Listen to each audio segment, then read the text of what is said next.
तू ही बाड़ू घर के अरे मलकिनिया हमर सार के अरे बहिनिया नु तो तोहर नामे कदेब कसेर के जमीनिया ना बन तू नगीनिया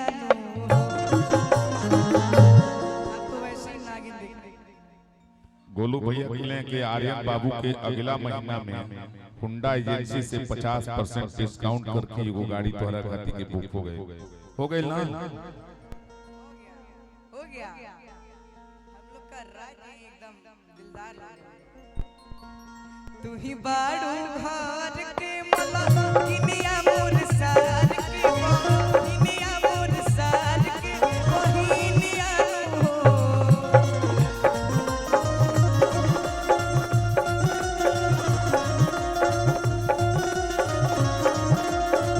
अच्छा एक जगह के तो लोग नहीं थे लेकिन तो तोहरी नामे कद कसीर की जमीनिया बन तू नगीनिया तोहरे नामे कद कसीर की जमीनिया बन तू नगीनिया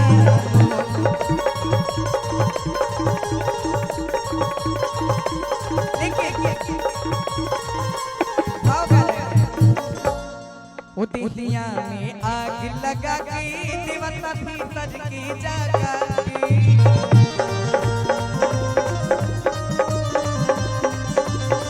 उदिया में आग लगा के देवता भीतर की जगा के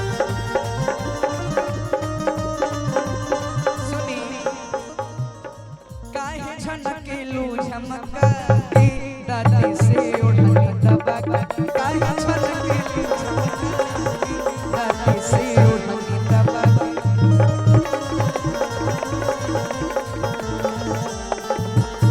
आपके लिए कुछ कहना तो चाहते हैं लेकिन उसके लिए पहले कुछ आप चाहिए उसके बाद अच्छा आप पहले कुछ कहना चाहते हैं लेकिन उससे पहले आप कुछ कहिए। अच्छा उससे पहले मैं कुछ कहूँ कमरियों से पत्थर पलम कमरियों से पत्थर पलम की गोरा समाला लइका बुझाला अब लइका बाड़ा की गोरा समाला लइका बुझाला छुए न बिजली के तार कमरियों से पत्थर पलम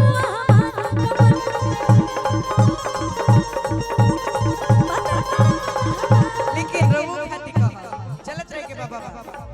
उत्तर देखे में ललके टमाटर होले उत्तर देखे में ललके टमाटर होले वो डांस जो मुजफ्फरपुर में किया था हम दोनों लोग कैसे करके बताइए पहले आप कि उत्तर देखे में ललके टमाटर होले का तो जवन लईकी कमरिया आज हमरा पैर में चोट लगल बा तो तनी नीचे जाने में थोड़ा दिक्कत है इसलिए आप करिए अच्छा जी हम साथ साथ में रहेंगे ठीक है उत्तर देखे मिलल के टमाटर होले उत्तर देखे मिलल के टमाटर होले तो जवन लईकी कमरिया जवन लईकी कमरिया से पातर होले लेकिन रउआ खातिर हम कहे वाला हां कहिए कि हट हट दूर रह बच के गजब कमाता हट हट दूर रह बच के गजब कमाता अरे बैक मारेली कब फरंट मारेली इत बैक मारेली कब फरंट मारेली ई लईकी हाई हाई वोल्टेज वाली करे लईकी हाई हाई वोल्टेज वाली करेंट मारेली अरे हट हट हट रह बच के गजब कमर देखल गजब कमर देखा लचकी अरे बैक मारेली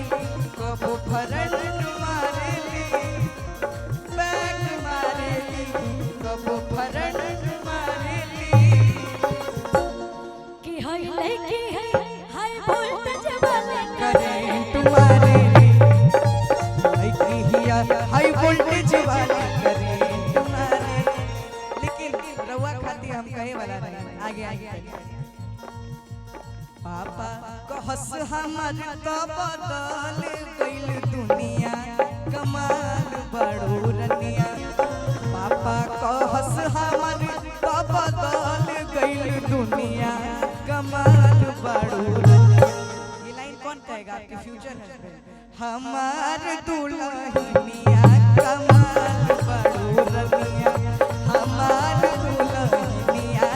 कमाल बड़ो रनिया कहस हमर तो बदल गइल दुनिया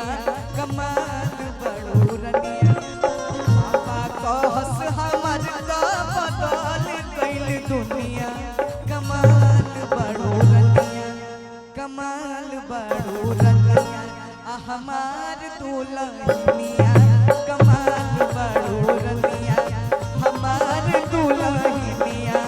कमाल बड़ो रनिया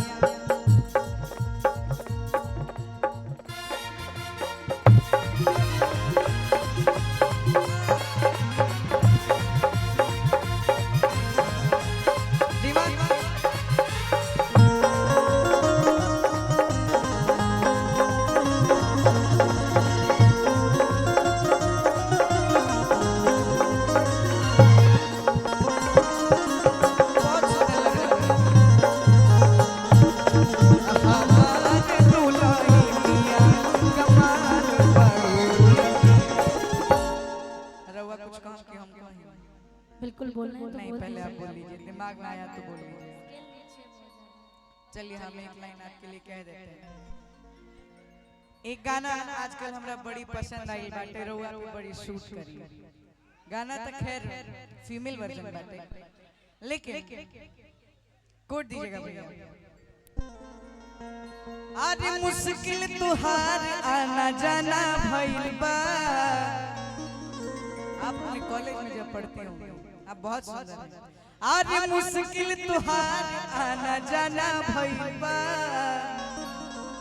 तक के दिल देबो माना करबो त पूरा कॉलेज के लइका दीवाना भइल बा अकताना की खुशी आप दिला के नहीं ना मांग रहा कहीं हम अपना जान बूटा फेफड़ा सब निकाल के देंगे अरे के कारा के बोलत तमना करबो त पूरा कॉलेज के लइका दीवाना भइल बा अबे के कि लाखों आशिक मर जाते हैं मेरी एक मुस्कान पे क्या मुस्कान है आपकी कि लाखों आशिक मर जाते हैं सिर्फ कॉलेज के ही नहीं मेरी एक मुस्कान क्या मुस्कुराहट है हो मेरे जैसा मेरे जैसा मेरे जैसा कोई नहीं है पूरे हिंदुस्तान में मेरे जैसा कोई नहीं है पूरे हिंदुस्तान में हो लाखों आशिक मर जाते हैं मेरी इस मुस्कान पे लाखों आशिक मर जाते हैं इनकी इस मुस्कान पे हो मेरे जैसा तेरे जैसा मेरे जैसा कोई नहीं है पूरे हिंदुस्तान में लेकिन क्या कहते हैं के दिल देबो मना करबो अरे के दिल देबो मना करबो पूरा कॉलेज के लइका दीवाना भइल बा अरे काता ना के गोरी बोला मना करबो पूरा कॉलेज के लइका दीवाना भइल बा एगो गीत हम गइले रही देखा बिहार में का बंद बाकी चालू हमरा नहीं के पता लेकिन थोड़ा चेंज करना पड़ेगा। गाना अच्छा है और मैं नहीं चाहती हूँ कि खराब हो जाए स्केल की वजह से। कि हटा बता रुपया तू अरे उठावा के पानी। बिहार में पता नहीं बंद है कि चालू है, मुझे नहीं पता है, मेरे को नहीं पता। कि हटा बता रुपया तू है उठावा के पानी। कि छोड़ा राजा गाजा अब समारो पर जाओ। छोड़ा राजा गाजा अब समारो पर जाओ। हटावा ना रुपया तू उठावा के पानी। हटावा ना रुपया तू उठावा के पानी। कि छोड़ा राजा गाजा अब समारो। छोड़ा राजा गाजा अब समारो।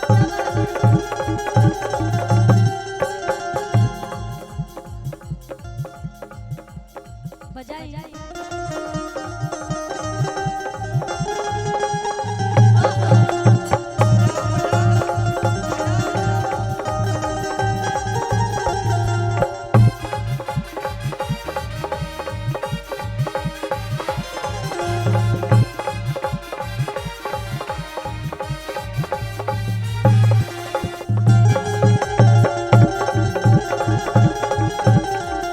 और कहता है कि सुनिए राजा जी,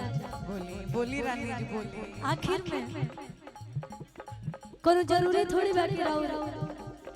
जन पिछला से लोग करत आओ तो ही रहो करो। ये जरूरी थोड़ी है कि हमारे जो पास्ट के लोग करते आ रहे हैं वही हम भी करें। हम ट्रेड को चेंज भी तो कर सकते हैं। ऐसे कहा था कि कबले ने भाई बयापा आरे रसम खाना दाने। कि कबले ने भाई बयापा रसम खाना दाने। कि कबले ने भाई बयापा अरे रसम खाना दाने। कि छोड़ा राजा का छोड़ा राजा का जय समारो।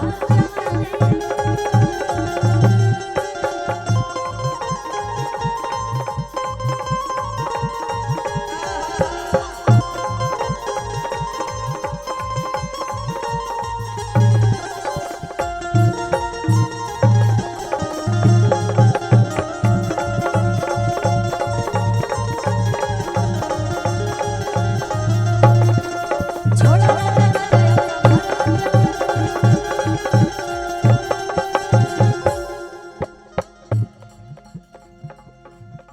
बाबा लगाई गई आज कीबोर्ड पे जो दोनों भैया परेशान हो गए हैं।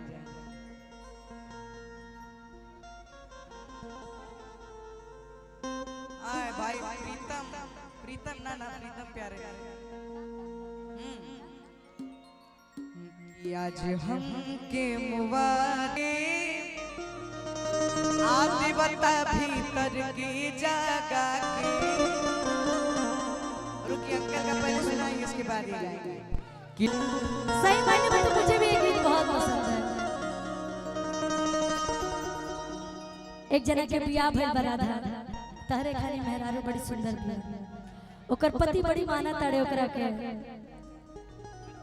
तब अपना सखी से यानी हमरा से कहती है कि ए सखी सबका सैया था दाल भात पर चोखा चटनी अचार मांगे ले, लेकिन हमार सैया कुछ अलगे बड़े उनका कुछ अलगे फरमाइश बा। का फरमाइश बा? बोला का फरमाइश बा? अरे बोला शर्माना क्या है, शर्म क्यों आ रहा है? आप जो कलाकारी यहाँ पे पेश कर रही हैं, जिस गीत को आप जिस गीत के माध्यम से आप अपना परफॉर्म दे रही है, तो उस गीत में आपको आना पड़ेगा तब तो मजा आएगा। सही बोल रही हो ना? अब कहा कि क्या कहता है रह रहा बोल बोलोगी तभी मैं गाऊंगी, नहीं तो बैठ जाऊंगी, तो फिर तुम आपको सब लोग बोलेंगे। क्यों नहीं बोल? कहाँ की रहने वाली हो आप? ठीक है यूपी की है ना, मैं भी तो यूपी की हूँ। अच्छा तू बस इतना कह दे ए सखी खत्म बड़ी छोड़ दे इनकरा के उन्हीं रात ने मत बजा जा हम अकेले ही काफी बनी जा कहती औरतिया ए सखी कि हमरा उठा के ललिया के चटनी अरे अचार जानेला कि हमर सैया मिलल दिलदार करे के अरे प्यार जानेला कि हमरा उठा के ललिया के चटनी अरे अचार जानेला आ हमर सैया मिलल दिलदार करे के अरे प्यार जानेला कि सुती के सहजरिया नहीं आज नहीं हमें रात भर धागे कि सुती के सहजरिया नहीं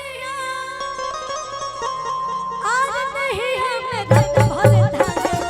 सैया मिलल उठ पटांगे दाल भात पचुमा मांगे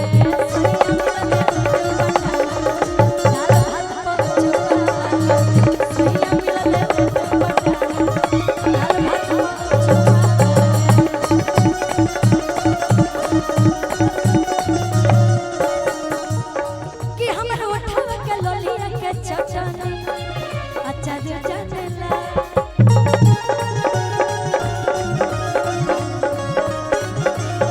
कि हमर सैया मिलल दिलदार करे प्यार जानेला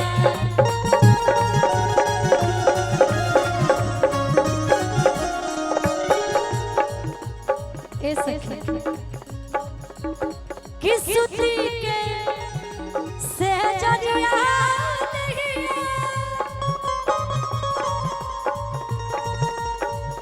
नहीं हमें रात भर धागे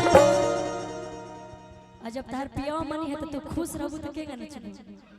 कि सैया मिलल उठ पटांगे दाल भात पचुमा मांगे सैया मिलल उठ पटांगे दाल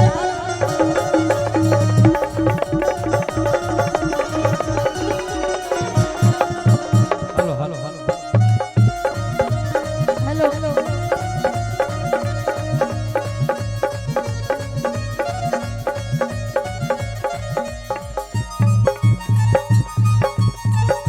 क्या बात है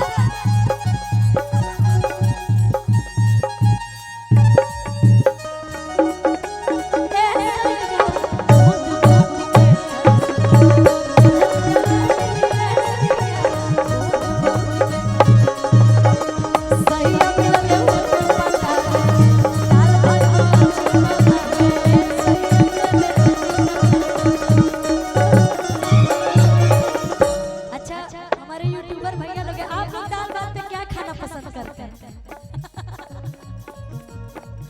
बहुत टफ क्वेश्चन है। अच्छा आप लोग जिसकी जिसकी शादी हो गई घर जाते होंगे तो बीवी तो खाना ला के देती होंगी। अच्छा दाल भात में क्या खाना पसंद, चटनी की चोखा की अचार? ए रवि जी मैंने आपका शादी हुआ है, आप जब घर जाते तो क्या मिलता है? दाल भात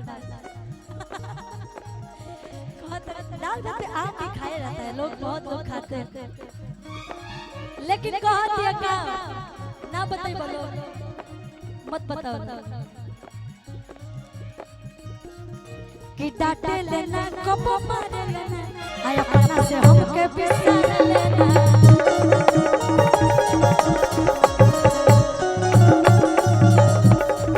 कि कुछ हो खातिर खिसिया लेना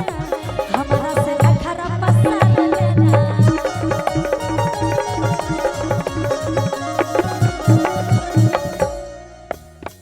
जो जितना ज्यादा हंसेगा मैं समझ जाऊंगी कि दाल भात में क्या खाना पसंद करते हैं आप लोग यूट्यूबर भैया।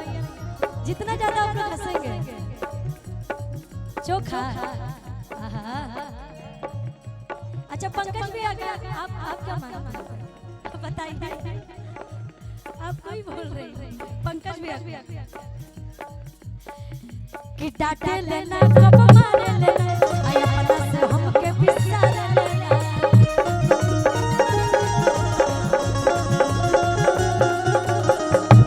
मैंने आदमी छूट गए लेकिन आप कुछ पहनिए अच्छा सौरभ अंकल क्या खाते हैं दाल चटनी चोखा के अचार आंटी बहुत अच्छे हैं बहुत मानती हैं कहत रे कि रहस लगवले हरदम अरे हमारा पे अपनाएंगे रहस लगवले हमारा के अपनाएंगे बाबू जब से देख रहे हो एक ही स्टेप कर रहे हो कुछ अपना अलग अदाकारा दिखाओगे तब ना अदाकारी दिखाओ अलग कुछ ऐसा करो कि बिना बोले ताली बज जाए जैसे कुछ ऐसा कर जाइए कुछ करो ऐसा कि दुनिया करना चाहे आपके जैसा इतना ना साड़ी पहनने ले बड़ी ज्यादा कारी भुला जाती रही हाँ ये बात कि रहस लगवले हरदम अरे हमरा के अपनाया कि सैया मिलल उठ पटक दाल भात पहुंचा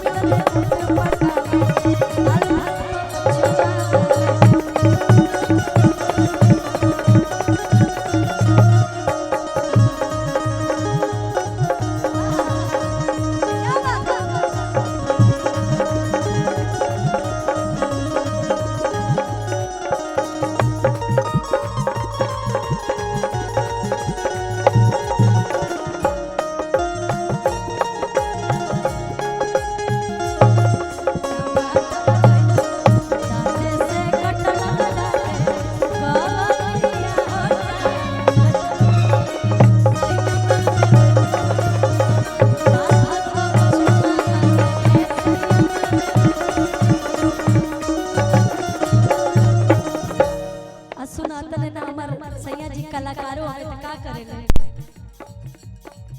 कि हरदम रहे रे राजे में आयो लग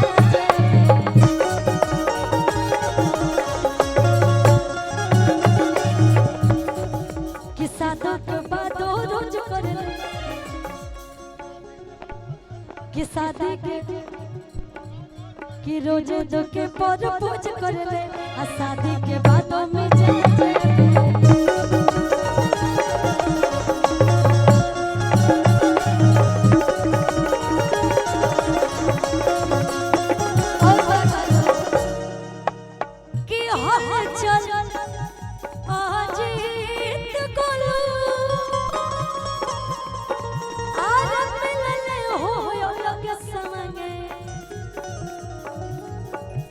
हल चल यो जीत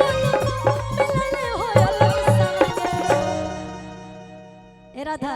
कि सैया मिलले पटा गए तल चुमा मांगे